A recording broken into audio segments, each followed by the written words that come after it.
ঢাকা থেকে একটি পার্সেল আসলো, দেখি কি আছে।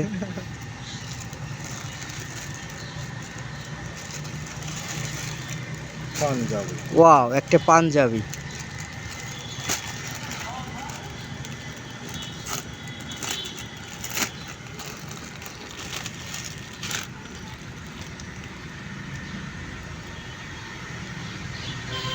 সাদা। কার কার জন্য? নিজের জন্য? হ্যাঁ।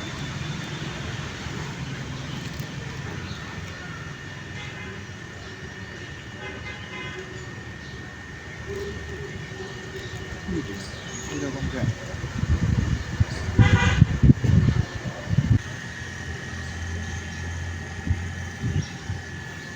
কত দেওয়া লাগবে? 720 টাকা দাম ধরবে ডেলিভারি চার্জ সহ। আর ডেলিভারি চার্জ কত? 120 টাকা। 120 টাকা। মাল তো পুরানা দিচ্ছে ভাই। তাহলে ওদের সাথে কথা বলো। দাগ দুগ রয়েছে তো না, কলার দেখে বোঝা যাবে না যে আগে কেউ ব্যবহার করেছিল কিনা ওই যে ইসের থেকে। হ্যাঁ, আগে কেউ ব্যবহার করেনি, এমনি যে রাস্তার পাশে বিক্রি করে তো ওইগুলো প্যাকেট। হ্যাঁ, প্যাকেট কারণের সময় এরকম স্পট প্যাকেট করে পাঠাইছে। ডেলিভারি চার্জে রিটার্ন করবেন?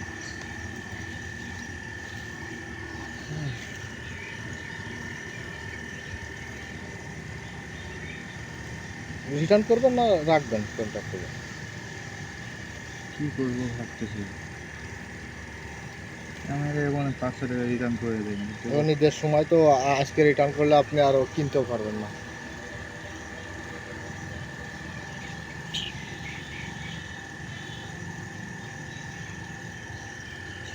আর পরিষ্কার করলে মনে উঠে যাবে এগুলো, না ভাই?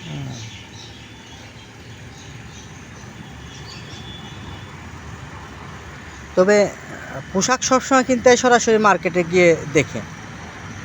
আমি বুঝি না এরা এই পোশাকগুলো কেন দেয়, আর একটা দেখে শুনে গায়ে ফিটিং হওয়ার পরে তারপরে কিনতে হয়।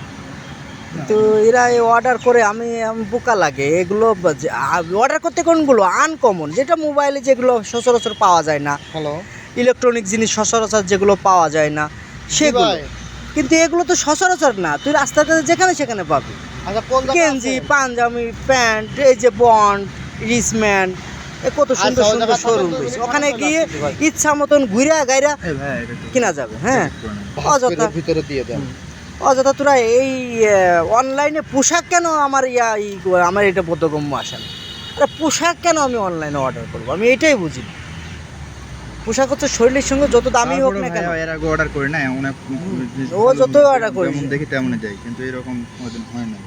না, ওই তো সাদা সাদা তো কিছু না, ওটা তো ময়লা পড়বে, প্রত্যেকটা কাপড়ই ওরা আনা নেওয়া করলে ময়লা পড়বে। হ্যাঁ, কিন্তু মেন কথা তো এটা তো 720 টাকার যে দাম, সে দামের এটা পাঞ্জাবি না। আর এটা